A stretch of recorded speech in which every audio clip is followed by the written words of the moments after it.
Aujourd'hui, nous allons découvrir quelque chose de véritablement profond, l'art de faire en sorte que quelqu'un pense à vous sans cesse.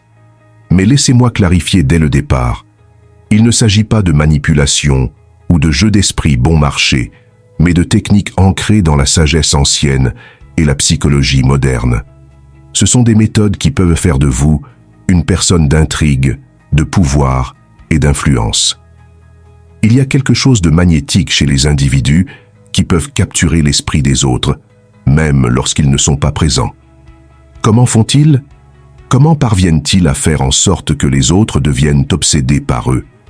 La réponse réside dans la compréhension d'une combinaison de principes stoïciens et de tactiques psychologiques subtiles qui, lorsqu'elles sont utilisées efficacement, peuvent laisser une marque indélébile.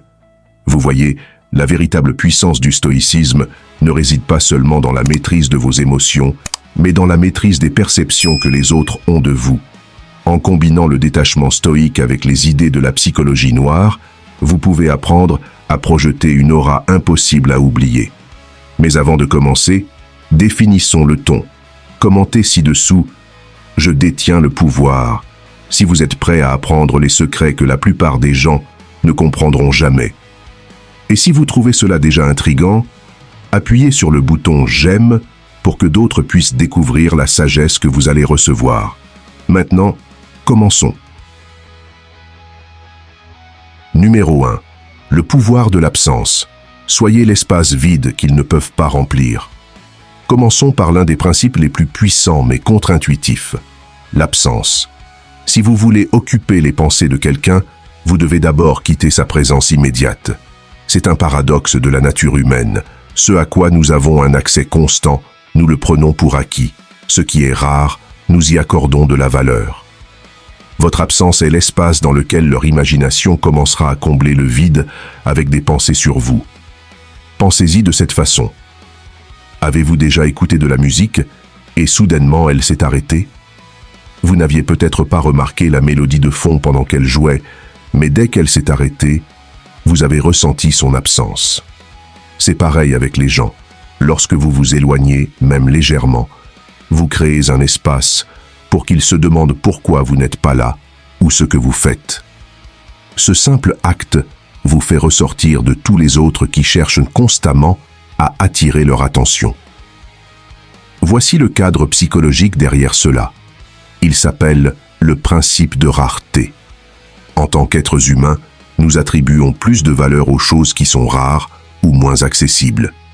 Lorsque vous vous éloignez, que ce soit physiquement, émotionnellement ou même numériquement, vous signalez que vous n'êtes pas facile à obtenir, et cela, mon ami, est irrésistible. Deuxième pilier, le renforcement intermittent, l'art subtil de l'imprévisibilité. Après avoir exploré le pouvoir essentiel de l'absence, penchons-nous sur une dynamique relationnelle tout aussi puissante, voire plus captivante, le renforcement intermittent.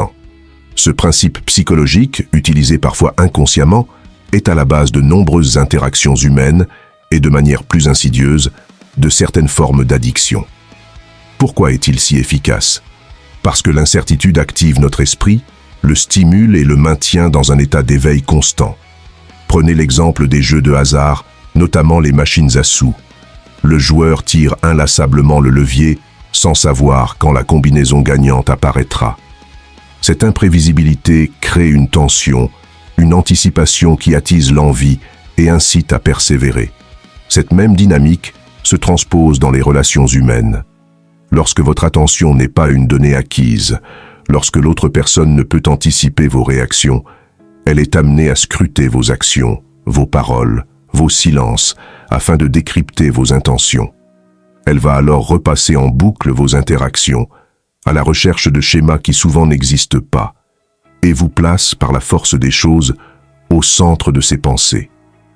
L'objet de son désir devient alors moins la récompense elle-même que l'anticipation de cette récompense. Numéro 3. Devenez le reflet de leurs désirs les plus profonds.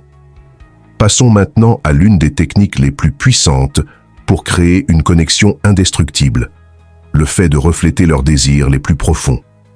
Cette astuce est subtile, mais incroyablement efficace, car elle joue sur l'un des instincts humains les plus forts, le désir d'être compris. Pensez-y. Lorsque vous rencontrez quelqu'un qui vous comprend parfaitement, cela crée une attraction magnétique. Vous vous sentez vu, entendu et valorisé. C'est ce que permet de faire le mirroring, le reflet. Cela vous rend indispensable à leurs yeux, car ils se voient eux-mêmes en vous. Décomposons cela. Le mirroring commence par l'observation. Prêtez attention à la façon dont ils parlent, à leur langage corporel, aux mots qu'ils utilisent. Remarquez leurs passions, leurs peurs et leurs objectifs. Quand vous êtes vraiment présent et à l'écoute, vous commencerez à voir des schémas dans leur personnalité et ce qu'ils valorisent le plus. Voici l'astuce. Alignez-vous subtilement avec ces schémas. Si quelqu'un est passionné par quelque chose, montrez un véritable intérêt pour cela. S'ils ont une manière particulière de s'exprimer, imitez-la subtilement, pas de manière forcée ou artificielle, mais juste assez pour qu'ils sentent une harmonie avec vous.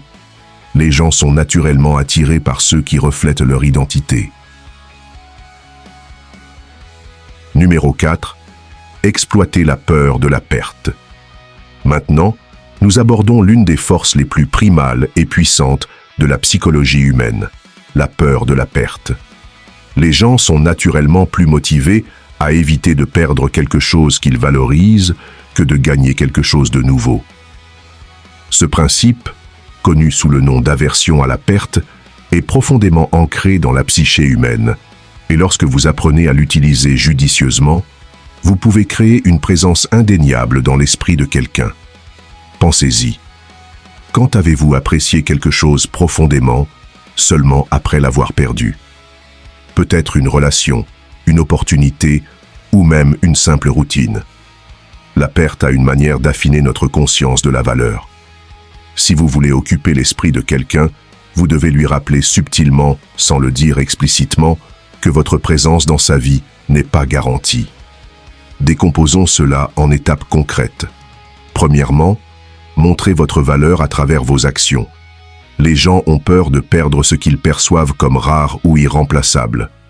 En démontrant de manière cohérente des qualités qui vous distinguent, que ce soit votre fiabilité, votre humour, votre perspicacité ou votre compassion, vous vous positionnez naturellement comme quelqu'un qui vaut la peine d'être conservé.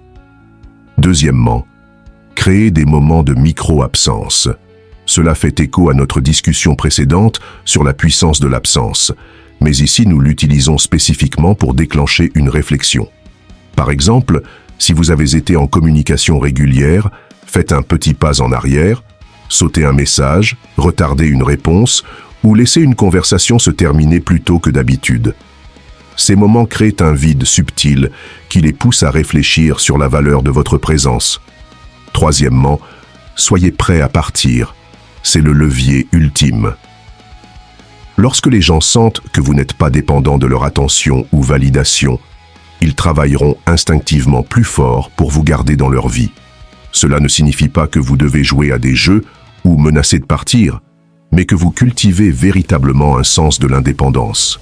Lorsque vous êtes confiant dans votre valeur, ils le sentiront et craindront de perdre ce que vous apportez. J'espère que ce message t'a été utile. Si tu as aimé la vidéo, je te serai reconnaissant de laisser un j'aime et de t'abonner. Si tu te retrouves sans mots, écris simplement « Merci » pour montrer que tu fais partie de la minorité qui a suivi la vidéo jusqu'à la fin. Merci beaucoup pour ton attention et à la prochaine.